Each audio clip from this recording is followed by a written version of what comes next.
ছোট ছোট দলগুলো তারা এখন বড় বড় দলের কাছে যায়। পিয়ার পদ্ধতি যদি থাকে তাহলে সবাই নির্বাচন করবে, তার ভিতর থেকে যোগ্য লোকরা এসে যাবে। আমাদের দেশে বিভিন্ন জায়গায় দেখা যায় যে ছাত্র জীবন থেকে মানে রাজনৈতিক জীবনে অনেক অনেক কন্ট্রিবিউট করার মতো বহু লিডার আছেন। তারা যদি সামনে আসে দেশের জন্য তারা ভালো ভূমিকা রাখতে পারবে, স্থিতিশীল গভর্নমেন্ট হবে। স্থিতিশীল যে অস্থিতিশীলের কথা যেটা বলছেন উনি, সেটা নয়, কার্যত পিয়ার পদ্ধতির মধ্য দিয়ে একটা আসবে। তো এখন পিয়ার পদ্ধতি হলে আমার জন্য যা, বিএনপির জন্য, মানে জামাত বিএনপি সবার জন্য তো সমান। ঝুঁকি কোথায়, ক্ষতি কোথায়? আমরা সবাই মিলে দেশ পরিচালনা করার জন্য অংশগ্রহণ করব, সংসদে থাকবো, সরকারে থাকবো। আমার যদি প্রয়োজন হয়, নেয় না, এখন জোট হচ্ছে না বিএনপির সাথে, জোট হচ্ছে না, 4 দলীয় জোট ছিল, 20 দলীয় জোট ছিল, আওয়ামী লীগের 14 দলীয় জোট ছিল, তো এগুলো কেন? তা ওখানে হবে এরকম যদি প্রয়োজন হয়।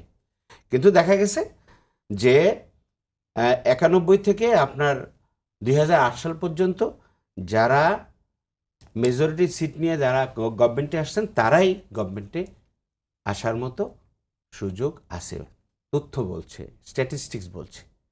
সুতরাং আমার মনে হয় এখানে কি কারণে তাদের ভিতরে সংশয় আছে সেটা স্পষ্ট না।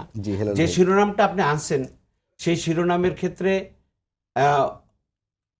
আমি একটা বলতে চাচ্ছি যে ঐকমত্য হচ্ছে না কেন, এটার পিছনে কি তাদের কোনো কারণ আছে? প্রশ্ন তো এটাও হতে পারে।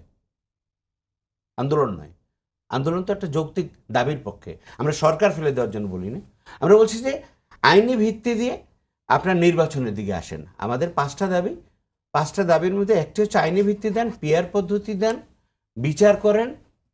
তো এগুলো আইনি ভিত্তি না দিলে এই সমস্ত আপনার ঐক্যমত্যের কি দাম আছে? যেখানে বাংলাদেশের কনস্টিটিউশনে আপনার একটি দল ফেলে দিল, কেয়ারটেকার গভর্নমেন্ট ফেলে দিল, মানে সংখ্যাগরিষ্ঠের জোরে। আর সরকারের নির্বাচন পদ্ধতি যেটা আছে, সেই সমস্ত নির্বাচন পদ্ধতির ক্ষেত্রে যখন একজন ব্যক্তি যখন থাকে তখন ব্যক্তি ইনিশিয়েট করে যে আমাকে যে কোনোভাবেই হতে হবে, এবং তখন ভোট রিগিং সহ আপনার হস্তক্ষেপ করার বহু ধরনের সুযোগ তৈরি হয়। জি, এগুলা তখন বন্ধ হয়ে যাবে।